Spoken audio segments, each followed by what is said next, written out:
सलाम दोस्तों, आज मैं पॉलिटिकल पार्टीज़ के आईटी सेल्स को एक्सपोज करूंगा कि कैसे वो पेड और झूठी खबरों से अपना प्रोपेगेंडा फैलाते हैं। किसी भी पार्टी का आईटी सेल इस पार्टी की मार्केटिंग और एडवर्टाइजमेंट कैंपेन के लिए यूज़ होता है। इस पार्टी के अचीवमेंट्स और दूसरी पार्टीज़ की ओपोजिशन और क्रिटिसिज्म करने के लिए सोशल मीडिया के ज़रिए लोगों तक चीज़ें पहुंचाई जाती हैं। लेकिन पाकिस्तान में पॉलिटिकल पार्टीज़ के आईटी सेल्स की खास बात यह है कि ये आधी से ज़्यादा झूठी खबरें और फोटोशॉप खबरें फैलाते हैं। इनकी अचीवमेंट्स सिर्फ और सिर्फ फोटोशॉप्स और फेक न्यूज़ होती हैं और दूसरी पार्टीज़ को बदनाम करने के लिए doctor videos, paid Twitter trends और पेड न्यूज़ का इस्तेमाल किया जाता है। तो सबसे पहले हम लोग पेड ट्विटर ट्रेंड्स को थोड़ी गहराई में देखते हैं। तो एक ही ट्वीट करने के लिए लोगों को पैसे दिए जाते हैं। पहली नज़र में ऐसा लगेगा कि ये काम पॉलिटिकल पार्टीज़ के सपोर्टर्स कर रहे हैं, लेकिन ऐसा नहीं है। पेड ट्विटर ट्रेंड्स को चलाने के लिए पॉलिटिकल पार्टीज़ के आईटी सेल्स पीआर कंपनीज़ को हायर करती हैं। जो लोग इन पीआर कंपनीज़ के लिए काम करते हैं इनको इन्फ्लुएंसर्स कहते हैं। हर इन्फ्लुएंसर को ट्वीट करने का टाइम और हैशटैग पहले ही से ईमेल कर दिया जाता है और हर ट्विटर कैंपेन के लिए इन्हें 100 से 200 रुपये तक मिलते हैं। यहाँ आप देख सकते हैं इन्होंने सैम्पल ट्वीट दे रखे हैं और ट्वीट करने का टाइम और हैशटैग तक बता रखा है और ये भी बताया है कि इतने ट्वीट करोगे तो इतने पैसे मिलेंगे। इनको पहचानने का तरीका यह है कि इनके सारे ट्वीट एक ट्रेंडिंग हैशटैग्स पर होते हैं और एक सेट टाइम लिमिट के अंदर होते हैं और बहुत ही वैरायटीज़ और टॉपिक्स पर ट्वीट करते हैं। और दूसरी चीज़ जो सबसे ज़्यादा इनके आईटी सेल्स में यूज़ की जाती है वो है फ़ोटोशॉप, इनका सबसे ओवरव्यू टूल। ये ऐसी पिक्चर शेयर करते हैं जिनमें हेट और पर्सनल क्रिटिसिज्म होता है। ये दूसरे लोगों की किरदार कशी करते हैं और दूसरी तरफ ये कुछ फेमस पर्सनालिटीज़ के झूठे कोट्स यूज़ करते हैं जो कि इन्होंने कभी इस्तेमाल ही नहीं किए होते, कभी खुद की तारीफ़ करने के लिए और कभी दूसरी पार्टीज़ को बदनाम करने के लिए। और ये वीडियोज़ के साथ भी ऐसा ही करते हैं। एक तरफ से वीडियोज़ को उठाएंगे, दूसरी तरफ से ऑडियो को, फिर इनको मिक्स करके प्रोपेगेंडा फैलाते हैं।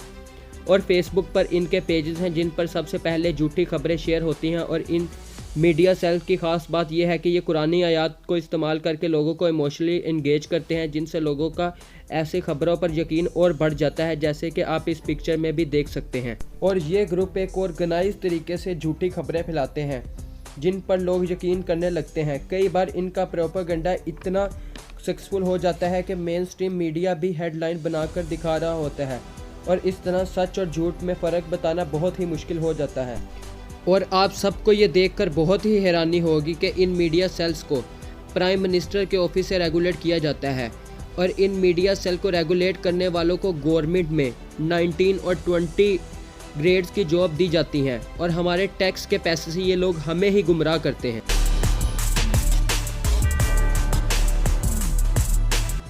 अब दोस्तों सवाल ये पैदा होता है कि हम लोग किस तरह फेक न्यूज़ को पहचान सकते हैं। तो दोस्तों शुरुआत करते हैं व्हाट्सएप फॉरवर्ड से, जो कि फेक न्यूज़ का नंबर 1 सोर्स है।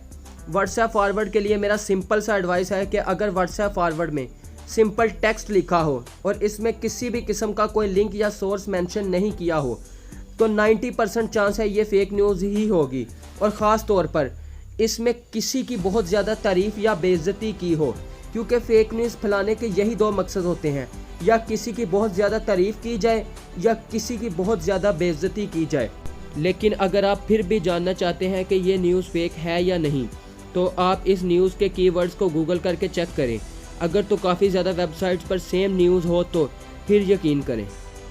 अगली जो सबसे डेंजरस चीज़ है वो है फ़ोटोशॉप, और इनका भी बुनियादी एजेंडा वही है जो व्हाट्सएप फॉरवर्ड्स वालों का है, या तो हाईली पॉजिटिव चीज़ दिखाई जाए या हाईली नेगेटिव चीज़। तो अगर आपको किसी फ़ोटो में ये 2 प्रॉपर्टीज़ देखने को मिले और लगे ये फेक न्यूज़ हो सकती है तो आप उसके लिए रिवर्स गूगल इमेज सर्च को यूज़ कर सकते हैं। आप उस फ़ोटो को डाउनलोड करें और इन वेबसाइट्स पर अपलोड करें तो आपके सामने सर्च रिज़ल्ट्स आ जाएंगे और ये वेबसाइट्स आपको उस फ़ोटोज़ के सोर्स के बारे में बता देंगी कि कहाँ कहाँ इसको इस्तेमाल किया गया है।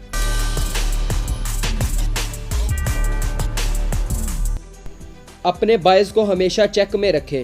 बहुत दफ़ा ऐसा होता है कि आप लोग एक इंसान को पसंद नहीं करते और उसके बारे में बुरा सुनना चाहते हैं और वैसी ही कोई बुरी खबर उसके बारे में पढ़ ली तो बिना सोचे समझे उसे शेयर कर दिया। ऐसा बहुत बार होता है और यही नंबर 1 रीज़न है जिससे ये पॉलिटिकल पार्टीज़ फेक न्यूज़ फैलाने में कामयाब होती हैं। हर पॉलिटिकल पार्टीज़ के कुछ ऑफिशियल अकाउंट्स होते हैं जहां वो सिर्फ और सिर्फ अपनी अचीवमेंट्स को ही शेयर करते हैं और दूसरी पार्टीज़ को क्रिटिसाइज़ करते हैं। आप लोगों ने इन ऑफिशियल अकाउंट की न्यूज़ पर बिलीव नहीं करना ताकि आप इन पार्टीज़ के प्रोपेगेंडा में शामिल ना हो जाएं। तो दोस्तों, आप लोगों ने इस चीज़ का ख्याल रखना है कि आप इन पॉलिटिकल पार्टीज़ के प्रोपेगेंडा में शामिल ना हों और आप इनकी फेक न्यूज़ को शेयर करके इनका सोर्स ना बन जाएं। उम्मीद करता हूं दोस्तों आज की वीडियो से आपको बहुत कुछ सीखने को मिला होगा और आप मज़ीद इन पार्टीज़ के प्रोपेगेंडा से बच सकेंगे। वीडियो को अपने फैमिली और फ्रेंड्स के साथ शेयर करें ताकि वो भी इस प्रोपेगेंडा से बच सकें।